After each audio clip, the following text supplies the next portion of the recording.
बांदीकुई के समाज के सभी प्रबुद्धजनों को मेरा नमस्कार।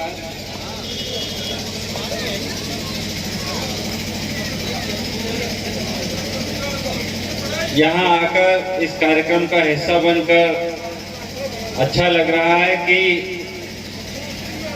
बांदीकुई के लोगों ने बनाने की पहल की और हॉस्टल को सामाजिक जागरूकता के केंद्र के रूप में विकसित करने की योजना है और उसी कड़ी में आज का कार्यक्रम है।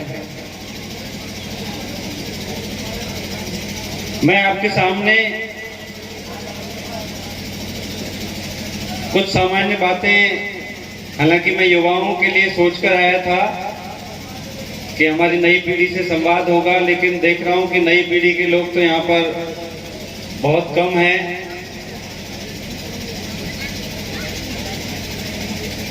मित्रों, आज इस बात पर हम विचार कर सकते हैं कि जो बांदीकुई का इलाका है और आपके पास में गंगापुर सिटी का इलाका या करौली और सवाई माधोपुर की दूसरी तहसीलें, उनमें क्या संबंध है और कैसे हम आगे बढ़ने का रास्ता बना सकते हैं, बढ़ सकते हैं।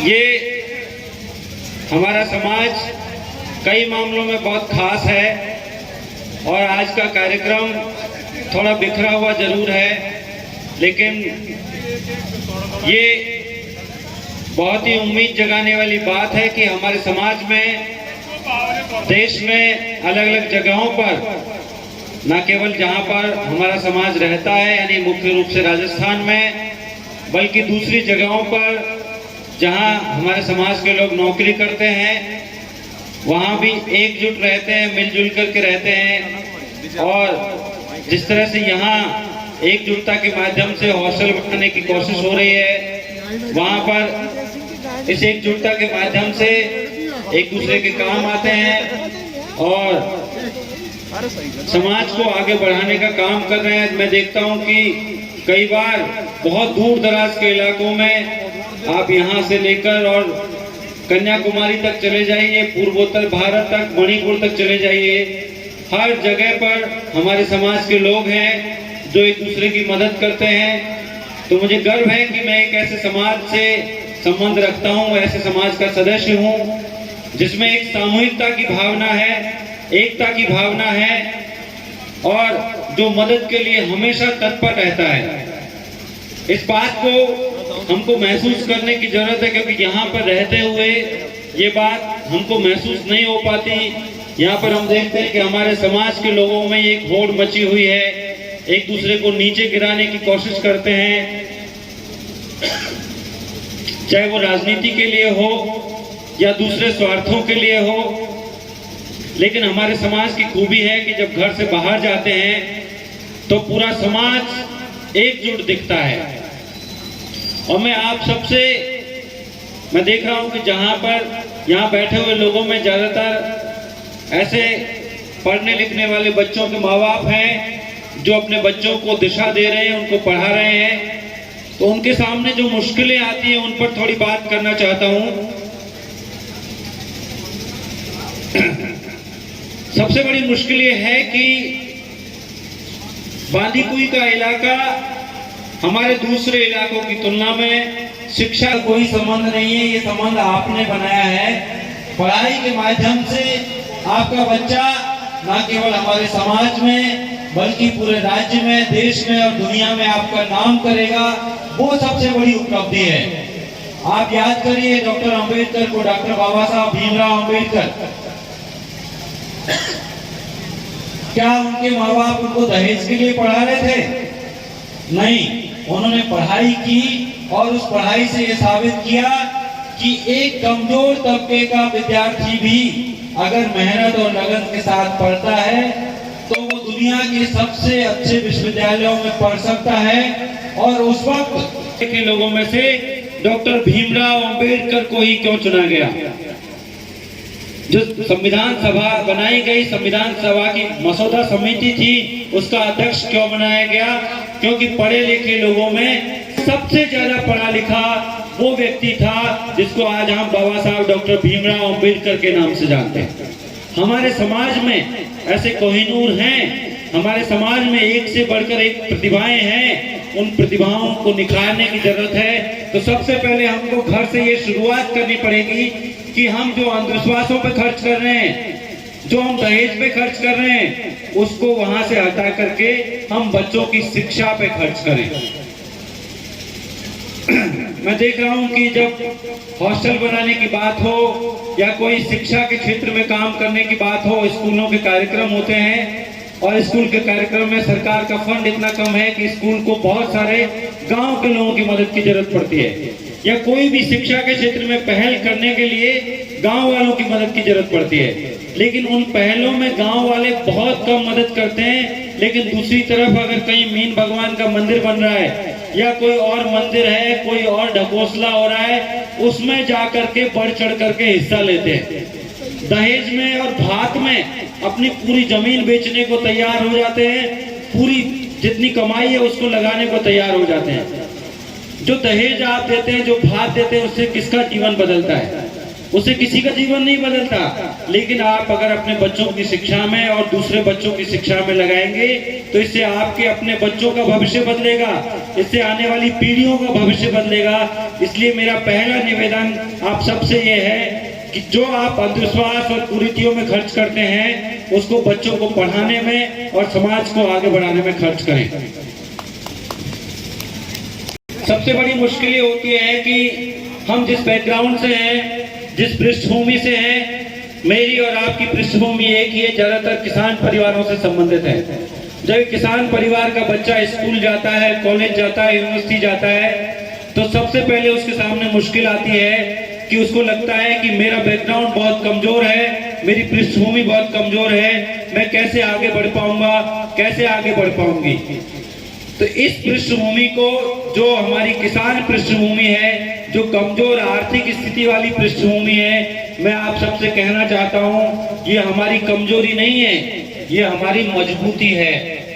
हमारे साथ, हमारे पास वो संघर्ष का अनुभव है, हमारे पास इतनी मेहनत, आप देखिए जो किसानी में मेहनत लगती है, मेरे ख्याल से पढ़ाई में उससे आधी मेहनत लगती है। अगर कोई किसान मेहनत से अपनी जमीन करता है, अपनी खेती करता है, तो उसमें जितनी मेहनत लगती है, पढ़ाई में उससे आधी मेहनत लगती है। और अगर वो मेहनत लगा करके उसका बच्चा पढ़ेगा तो निश्चित तौर पर वो बहुत अच्छा करेगा, बहुत अच्छा करेगा।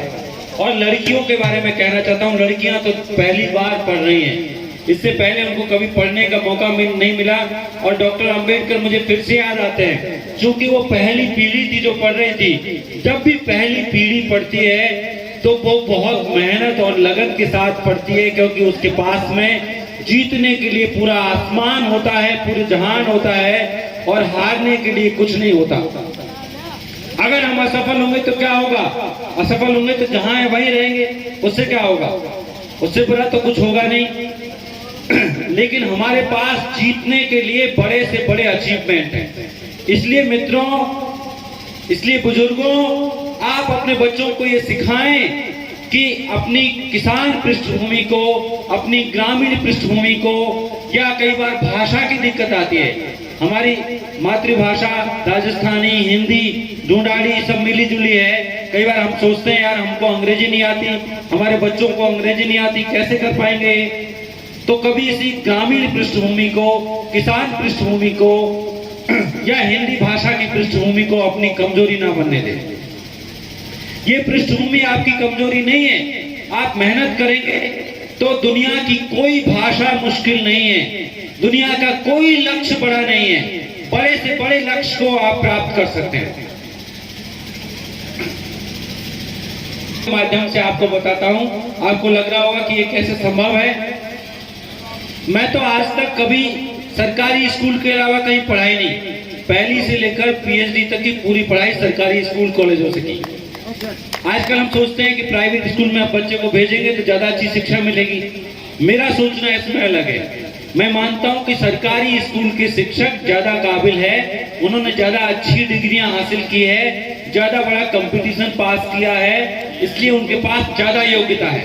और सरकारी स्कूल से पढ़ेंगे तो आप तरह तरह के बच्चों के साथ में उठेंगे बैठेंगे और उससे बहुत कुछ सीखने को मिलेगा। और सरकारी स्कूल से पढ़ करके आप बड़े से बड़ा लक्ष्य हासिल कर सकते हैं।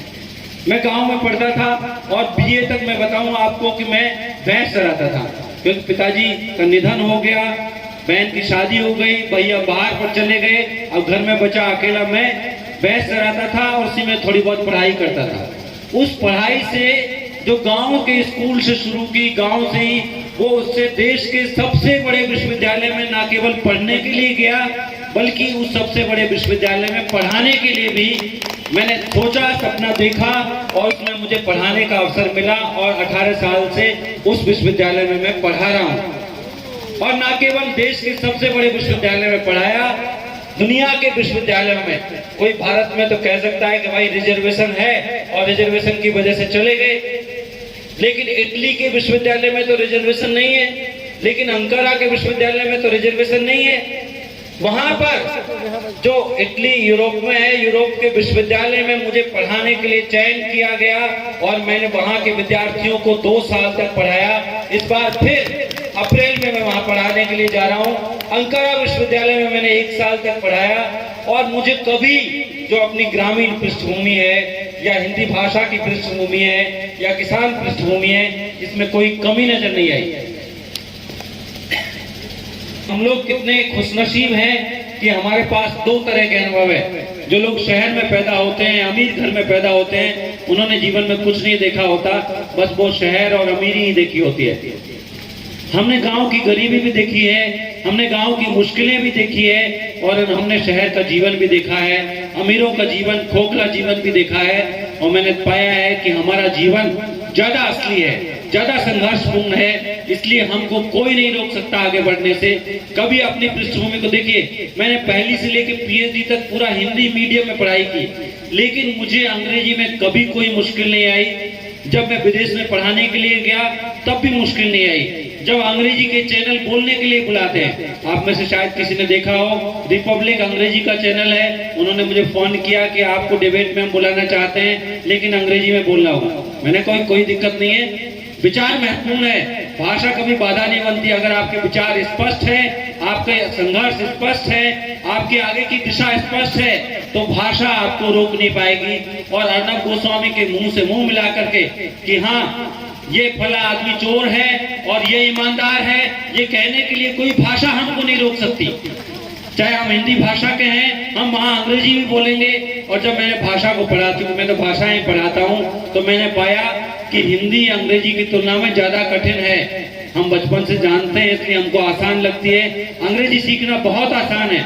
अपने बच्चों को अपनी मातृभाषा भी सिखाइए, लेकिन साथ में दुनिया की सब बड़ी भाषाएं सिखाइए। जितनी भाषाएं हम जानते हैं उतनी हमारी वो मजबूती है, और उस मजबूती को अपनी ताकत बनाइए। जितनी भाषाएं जानेंगे, लेकिन कभी भी अपनी भाषा पे कोई शर्मिंदगी महसूस करने की जरूरत नहीं है। मैं देखता हूं कि बच्चों को आजकल जो प्राइवेट स्कूल में भेजते हैं, वो क्या करते हैं, माँ बाप अनपढ़ है, लेकिन उनसे कहेंगे अच्छा इसको चम्मच नहीं स्पून बोलो, इसको ये किताब नहीं बुक बोलो, ऐसे करके एक एक शब्द उनको सिखाते जाते हैं। और फाइनली होता यह है कि अंग्रेजी स्कूल में पढ़ने वाले बच्चे हिंदी में 100 तक गिनती भी नहीं बोल पाते। उनसे जब कहें 89, अच्छा, उनसे अगर 89 कहें तो वो कहेंगे 89 क्या है, तो जब उनको बताना पड़ेगा 89 मतलब 89 है, नहीं तो वो समझ ही नहीं पाएंगे। उनसे अच्छे हम हैं कि हम हिंदी माध्यम में पढ़ें और अंग्रेजी वालों से भी किसी मामले में कम नहीं है।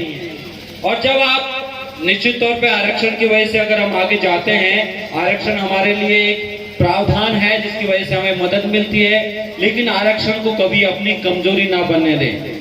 और उसके लिए आपको क्या करना होगा कि ज्यादा मेहनत करनी पड़ेगी, क्योंकि हमारी मेरिट पर हम कितने भी प्रतिभाशाली हैं, हमारी मेरिट पर हमेशा सवाल उठाए जाएंगे। अगर वो लोग गलती करेंगे तो उनकी गलती माफ हो जाएगी, हम गलती करेंगे। आप देखते हैं समाज में से अगर एक भी कर्मचारी कभी छोटा सा भ्रष्टाचार का कुछ मामला पकड़ में आ जाता है, तो लोग कहने लगते हैं देखो मीना भ्रष्ट है, सीधे ऐसे हेडलाइंस आने लगती है अखबारों में। लेकिन दूसरे समाज के लोग 70-80 साल से यही कर रहे हैं, उनसे कोई कुछ नहीं कहता। अगर हम क्लास में खराब पढ़ाएंगे तो ठीक है, सीधे कहेंगे अच्छा रिजर्वेशन से आ गए इसलिए खराब पढ़ा रहे हैं।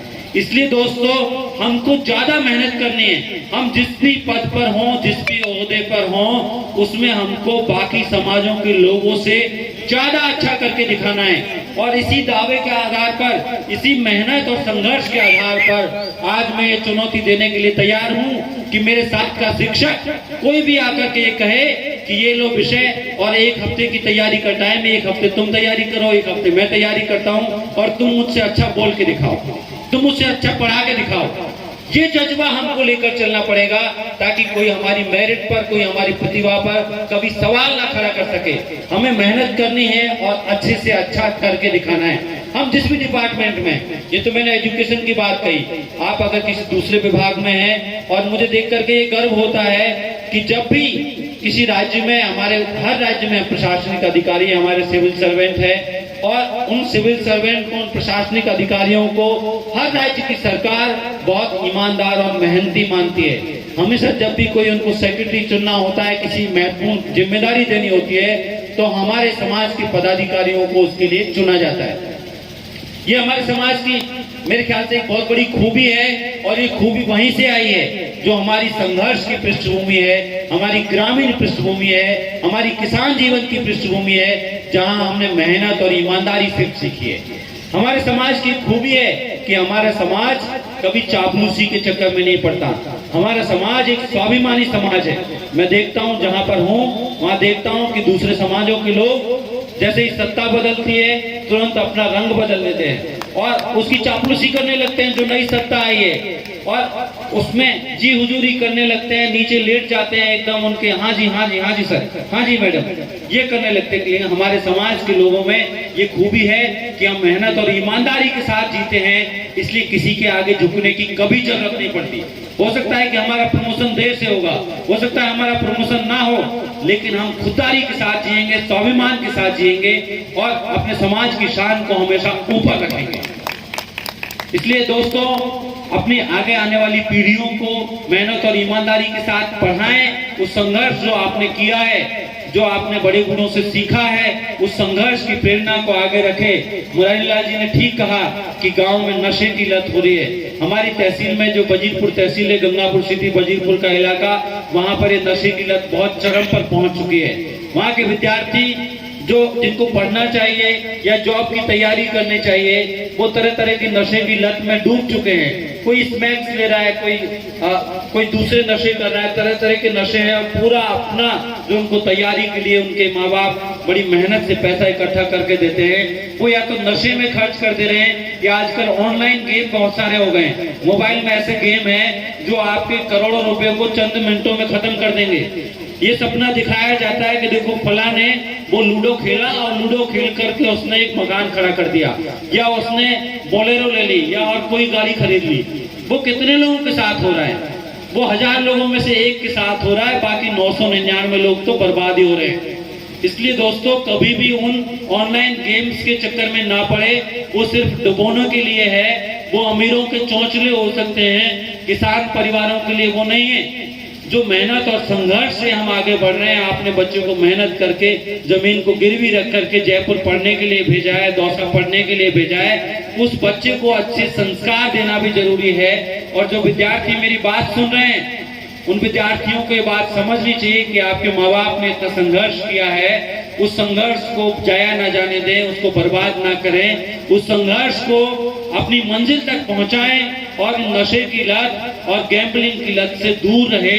ये बहुत खतरनाक है हमारे समाज के लिए, और ये लत इसलिए पैदा हुई है कि आज हमारे समाज में जिस तरह से दिखावे की भावना पैदा हो गई है, हर आदमी दूसरे को ज्यादा दिखाना चाहता है। उसके पास में ये गाड़ी है तो उससे बड़ी गाड़ी लूं, उसने 5 लाख लिए हैं तो 10 लाख लूं, उसने 20 लाख लिए तो 50 लाख लूं दहेज में, या उसने इतना भात दिया है तो मैं उससे ज्यादा भात दूं। इस दिखावे को की लत को, इसको दिखावे को पूरा करने के लिए लोग ज्यादा से ज्यादा पैसा कमाना चाहते हैं। अगर वे सरकारी नौकरी में तो वहां भ्रष्टाचार करना चाहते हैं, अगर वे पढ़ाई कर रहे हैं, जॉब की तैयारी कर रहे हैं, तो वहां पे भी बहुत ज्यादा से ज्यादा पैसा, क्योंकि दूसरा आदमी दिखा रहा है कि उसके पास में एक आईफोन है, एप्पल का फोन है, तो एप्पल का फोन मेरे पास भी होना चाहिए। लेकिन आजीविका का स्रोत कोई है नहीं, तो एक किसान परिवार के लिए एप्पल का फोन खरीदने की जरूरत नहीं है। किसान परिवार का व्यक्ति सामान्य फोन से भी काम चला सकता है, और सामान्य एंड्रॉइड फोन 3-4 हजार में आ जाता है। तो उस 3-4 हजार के फोन से काम चला, 1 लाख का फोन खरीदने की जरूरत नहीं है। इसलिए जिन आप अनपेक्षित आवश्यकताओं को पूरा करने के लिए जो वास्तव में आपकी जरूरतें नहीं है, उनके लिए जो आप अधिक आकांक्षा करते हैं, अधिक पैसे कमाना चाहते हैं और उससे गलत रास्ते पे जाते हैं, उन रास्तों को हमको छोड़ना पड़ेगा।